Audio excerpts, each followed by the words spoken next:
অচ্যুতৰ সন্ত কথা যি স্থানে আশ্ৰয়, গংগা গয়া বাৰাণসী তহিতে থাকয়। যমুনা নৰ্মদা গোদাবৰী তীৰ্থ যত, সৰস্বতী আদি কৰি বহন্ত সমস্ত।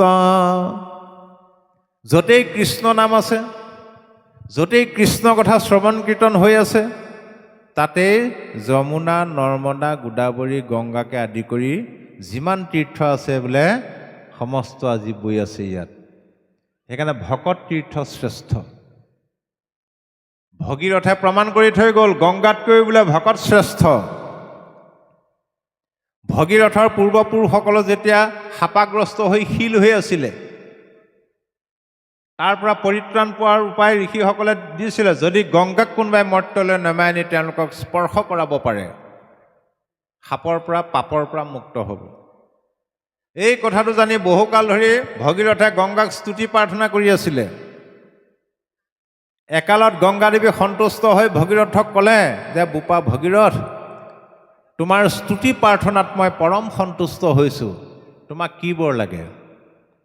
ভগীৰথে ক'লে, হে মাতৃ, তুমি যদি মোৰ প্ৰতি সদয় হৈছা, তেন্তে তুমি মৰ্ত্যলৈ নামি আহি মোৰ পূৰ্বপুৰুষসকলক স্পৰ্শ কৰি তেওঁলোকক পাপৰ পৰা উদ্ধাৰ কৰিব লাগে। তেতিয়া গংগাদেৱীয়ে ক'লে, ঠিক আছে, তোমাৰ কথা মতে মই মৰ্ত্যলৈ নামি গৈ তোমাৰ পূৰ্বপুৰুষসকলক স্পৰ্শ কৰিম। মোৰ পৰশ পালে তেওঁলোক পাপৰ পৰা উদ্ধাৰ হ'ব, তেওঁলোক শুদ্ধ হ'ব।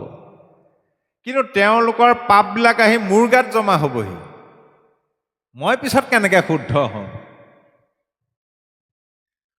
গংগাদেৱী বুলিলন্ত শুনা বাপু ভগীৰথ, হৰিবোষ বাৰু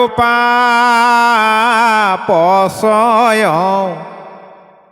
মই কেনমতে শুদ্ধি হৈব নজানো বুদ্ধি, কৈও বাপু ইহাৰ নিৰ্ণয়।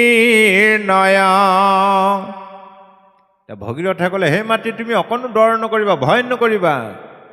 তোমাক যেতিয়া কৃষ্ণৰ একান্ত ভকতে স্পৰ্শ কৰিব, ভকতৰ স্পৰ্শ পালে তুমি লগে লগে পবিত্ৰ হৈ গুচি যাবা।